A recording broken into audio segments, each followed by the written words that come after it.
Phakamisa is part of the church's social outreach. They focus upon orphans and their carers, who are often grannies or go-go's. Phakamisa also support those who are HIV positive.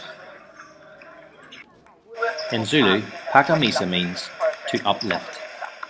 So now we have 165 groups of caregivers, and with over 5,000 orphaned and abandoned children. This sort of model seems to work quite effectively. The people who are caring for the orphaned children will either care for them in their own home, or if the caregiver's home is too small, she will just do visits to the neighboring homes.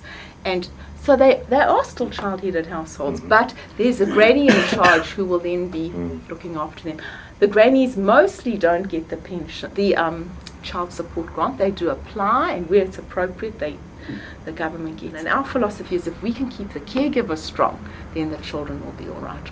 So they meet once a week, and they share their joys and sorrows together. And then the caregivers who have come to us, the leader who has come to us, teaches them a skill. And really the skill is there so they can sit and sew or knit or cook and share life and do that unburdening thing that's so important. Veggie gardening, because this is about a hand up and not a hand out. So there's a theory lesson of veggie gardening, then there's a practical lesson in the garden downstairs, and then the monitors visit the caregivers in the townships as well to help them implement what they learnt here.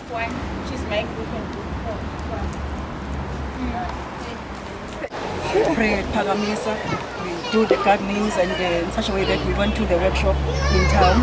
They told us that we must plant soya. So we've got little gardens. We are planting the lettuce, vegetables we're eating. That's why we look because Phakamisa is helping us a lot. Phakamisa supports preschool education in poor communities. This gives the children a head start. Sheila runs a preschool group in her home. I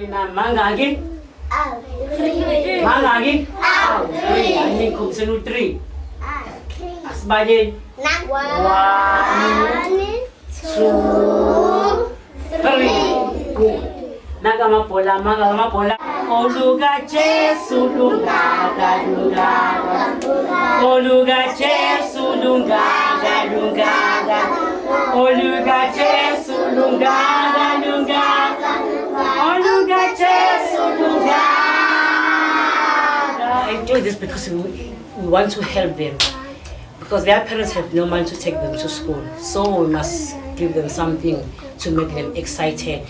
You see, because if they play there, they can't learn anything. So I call them to teach them here. As Glenda is paying me, and she also gives us food, tracksuit when it is cold. You see, we just can't leave them lying there. So we call them to teach them, give something to eat, then they go home. People here are very, very poor. Some of them are suffering AIDS. Some of them have TB. In my class, I have 15 children who have TB. And 3 who are HIV positive.